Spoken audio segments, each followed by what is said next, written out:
नमस्कार, मैं रत्न सेन भारती। आज हम बात करेंगे सहारा कंपनी को लेकर। कोई भी व्यक्ति यह चाहता है कि वर्तमान में कमाए पैसे को वह भविष्य के लिए बचा कर रखें ताकि आने वाले दिनों में आज का पैसे का उपयोग किया जा सके।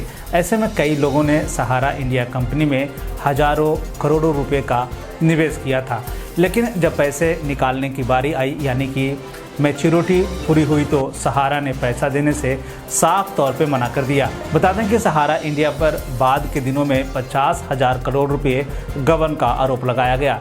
इसके बाद सहारा कंपनी के ऊपर SFIO के द्वारा जांच की शुरुआत की गई, लेकिन बाद में दिल्ली उच्च न्यायालय ने इस पर रोक लगा दिया। दिल्ली हाई कोर्ट के द्वारा लगाई गई रोक को लेकर SFIO ने सुप्रीम कोर्ट का दरवाज़ा खटखटाया, जहां उन्होंने तत्काल सुनवाई का अनुरोध किया। इस पूरे मामले को लेकर कोर्ट में सॉलिसिटर जनरल तुषार मेहता ने सुप्रीम कोर्ट को बताया कि सहारा की 9 कंपनियों के खिलाफ नवंबर 2018 से जांच चल रही है, जिसे 31 मार्च तक पूरा होने की बात कही गई है। SFIO ने यह भी बताया कि कंपनी के रजिस्ट्रार को सहारा की इन कंपनियों के निवेशकों की तरफ से कई शिकायतें मिली थी, जिसमें निवेशकों ने साफ साफ कहा था कि उनका मैच्योरिटी पूरा हो गया है, लेकिन उनके बाद में भी उनको पैसा नहीं दिया जा रहा है। इतना ही नहीं, कई ऐसे निवेशक हैं जिन्हें तो यह भी कहा गया कि आप अपना पैसा दूसरी स्कीम में लगा लें। उन्होंने लगा भी दिया, लेकिन उनका पैसा कंपनी की तरफ से अभी तक नहीं मिला है, जिसके बाद इन निवेशकों ने कोर्ट का दरवाज़ा खटखटाया है। आइए अब समझते हैं सहारा कंपनी के विवाद की शुरुआत कब हुई।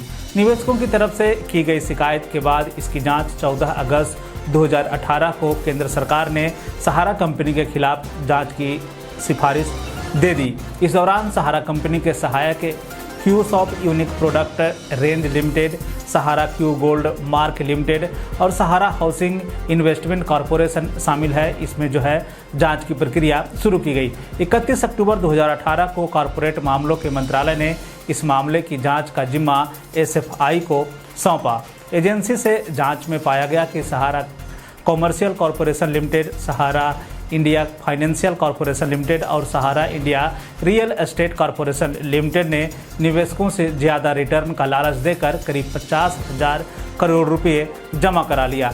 लेकिन जब आखिरी में पैसे लौटाने की बारी आई तो कंपनी की तरफ से यह कहा जाने लगा कि आप दूसरी स्कीमों में पैसे को डाल दीजिए। हमने आपको ऊपर में कई कंपनियों के नाम बताए, इसके साथ साथ कई और कंपनियां थी जो पैसे को जुटाने में लगी हुई थी। उसमें MB valley limited, king AB city developers corporation limited के साथ साथ सहारा प्राइम सिटी लिमिटेड ने मिलकर निवेशकों के पैसे को अपने पास जमा कर लिया। जब सहारा के ऊपर जांच शुरू हुआ तो इसमें SFIO ने बताया कि सहारा के साथ में 9 कंपनियां एक दूसरे से मिली हुई थी। जब इस पूरे मामले में जांच की रिपोर्ट सामने आई तो बताया गया कि इन सारी कंपनियों ने मिलकर निवेशकों से खूब निवेश करवाया।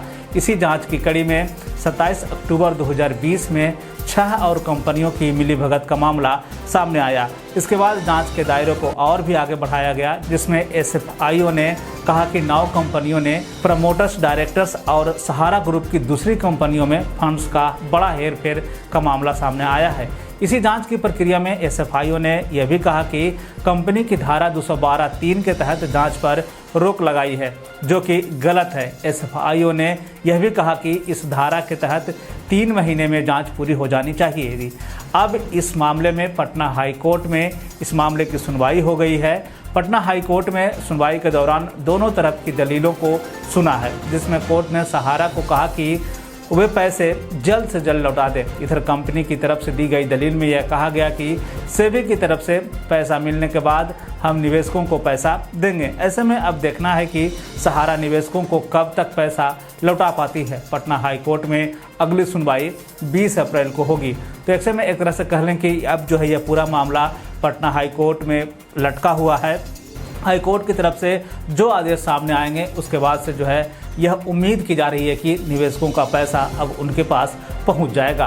बिहार और बिहार से जुड़ी हुई और भी ऐसे खबरों के लिए बने रहें हमारे चैनल के साथ। मुझे दीजिए इजाज़त। धन्यवाद।